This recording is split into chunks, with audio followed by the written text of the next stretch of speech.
오늘은 지난 시간에 이어서 세포의 구조와 기능 단원에 대한 설명을 계속해 보도록 하겠습니다. 지난 시간에는 세포 소기관을 종류와 기능에 따라 분류해서 단백질 합성, 가공, 운반 기능을 맡고 있는 세포 소기관에 대해 설명을 드렸는데요. 오늘은 그러면 에너지 전환, 즉 물질 대사에 관여하는 세포 소기관에 대해 설명을 해드리도록 하겠습니다. 에너지 전환을 담당하는 세포 소기관은 엽록체와 미토콘드리아가 있는데요. 우선 엽록체부터 설명을 해드리도록 하겠습니다. 엽록체의 기능은 광합성을 하는 것인데요. 그러니까 이산화탄소와 물을 재료로 해서 빛에너지를 화학에너지로 전환한 뒤에 포도당에 저장을 하는 과정이에요. 그러니까 유기물을 합성하는 과정이지요.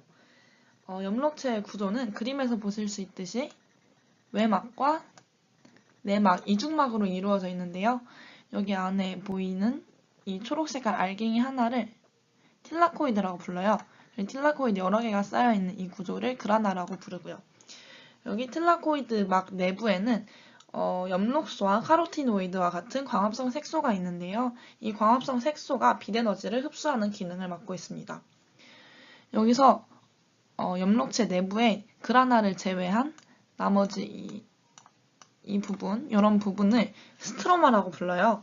이 스트로마는 고유의 DNA, RNA 리보솜이 있어서 스스로 복제, 증식, 단백질 합성이 가능합니다. 그리고 여기 스트로마에 포도당 합성에 관여하는 효소가 있어서 이곳에서 포도당이 합성이 됩니다. 엽록체는 대부분의 광합성 식물과 조류에 포함이 존재해요. 미토콘드리아 또한 에너지 전환에 관여하는 세포 소기관인데요. 이곳에서는 세포 호흡이 일어나요. 그러니까 산소를 이용해서 유기물, 즉 포도당을 분해를 해서 생명활동에 필요한 ATP라는 에너지를 얻어내는 과정입니다. 미토콘드리아의 구조는 그림에서 보실 수 있듯이 외막과 내막, 이중막으로 이루어져 있고요. 여기 외막은 평평한데 내막은 이렇게 꼬불꼬불해서 다음과 같은 크리스타 구조를 이루고 있습니다. 크리스타에는 ATP 합성이 필요한 막 단백질과 세포호흡에 관여하는 효소가 존재를 하고요. 내막 안쪽에는 기질로 가득 채워져 있어요. 그리고 이곳에 고유의 DNA, RNA 리보솜이 있어서 엽록체와 마찬가지로 스스로 복제, 증식, 단백질 합성이 가능합니다.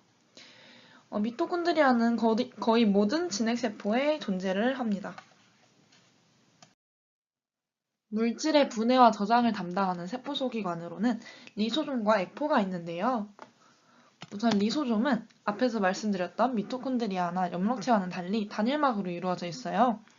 이거는 골지체 중에서 가수분해 효소가 들어있는 부분에 막 일부가 떨어져서 만들어낸 세포 소기관인데요.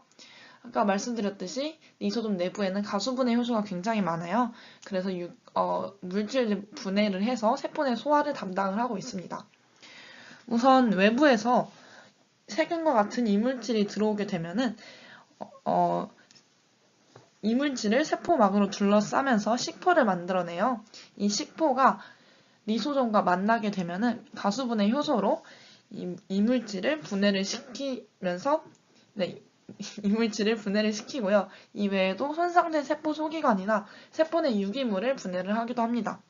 이렇게 분해된 물질은 세포의 생명활동에 필요한 양분으로 쓰입니다. 물질의 저장을 담당하고 있는 액포는 리소솜과 마찬가지로 단일막으로 이루어져 있는데요. 이는 식물세포에만 존재하는 세포 소기관입니다. 액포는 물을 흡수함으로써 식물세포의 생장을 돕고 형태를 일정하게 유지를 하고 수분량과 삼투압을 일정하게 조절하는 역할을 맡고 있습니다.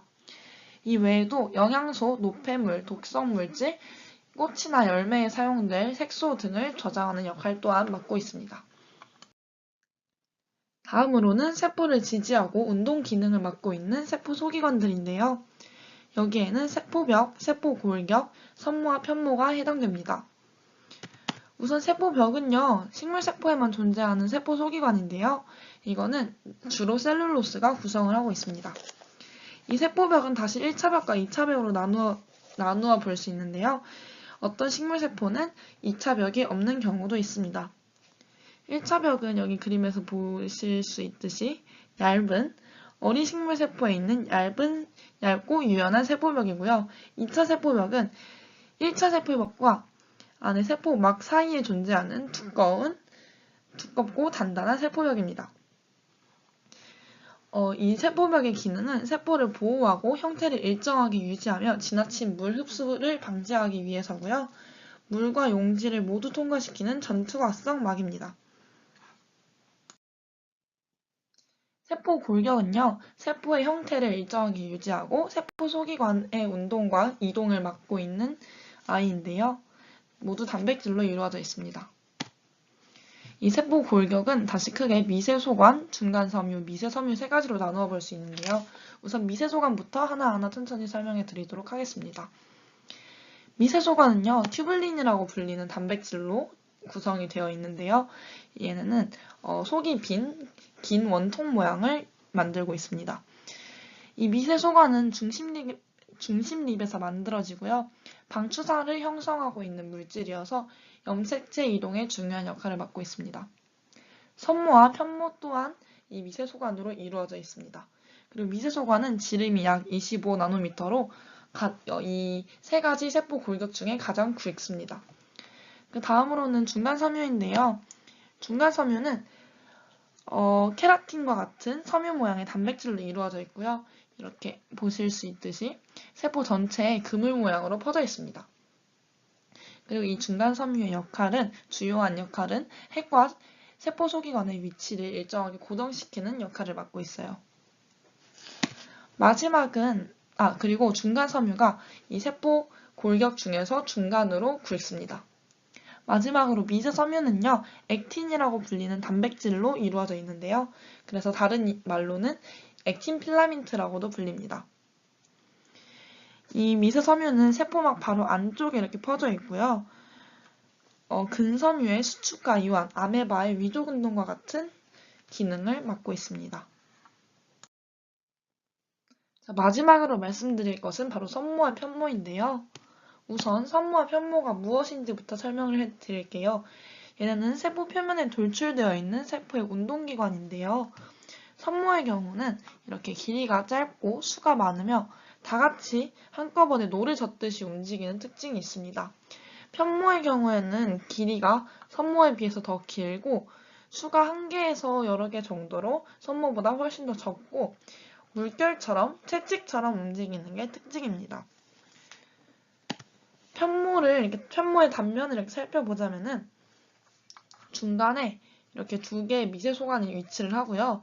이렇게 사방에 두 개의 미세소관으로 구성이 되어 있는 미세소관 다발 9개가 주위를 둘러싸고 있는 모양입니다.